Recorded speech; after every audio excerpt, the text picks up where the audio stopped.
গ্রামের ভেতরে কিছু জায়গা আছে যেগুলো আমরা সহজেই অবলোকন করি না, যেগুলো কিন্তু আমরা দেখেও কিন্তু পাশ কাটিয়ে যাই। তো দেখুন, আজ ঠিক খুবই সুন্দর রোমান্টিক একটা জায়গা আপনাদের দেখাবো।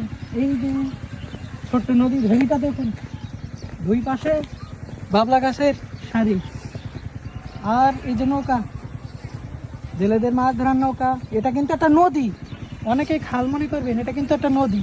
উপরটা দেখুন, উপরটা কত সুন্দর। তো চলুন এই ভেড়িটা আপনাদের দেখাই। দুই গাছে বাবলা গাছের সারি, এরকম জায়গা আপনি দেখলে আপনার ঘুরতে মন চাবে। কিন্তু আমি ওই যে বললাম যে অনেকে আছেন রাস্তাঘাট থেকে এই জায়গাগুলো দেখেও কিন্তু এড়িয়ে যান।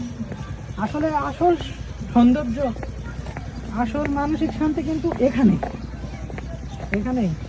এই যে বাবলা গাছ দেখুন, এই যে এখানে যদি আপনি বসে এভাবে একটু হেলান দিয়ে দুইটা গল্প করেন, তাহলে আপনার কেমন লাগবে আপনি বলুন, আপনি নিজেই বলুন, আপনি এই জিনিসটা কেমন লাগবে। এই যে বাবলা গাছের পাতা, এর থেকে কি সুন্দর জায়গা আর আছে? আপনিই বলুন। তো আপনারাও যখন আপনাদের আশপাশে এরকম জায়গা দেখবেন, অবশ্যই জায়গাগুলো ঘুরে দেখার চেষ্টা করবেন, মন থেকে দেখার চেষ্টা করবেন, তাহলে মানসিক শান্তি পাবেন। সবাইকে আসসালামু আলাইকুম।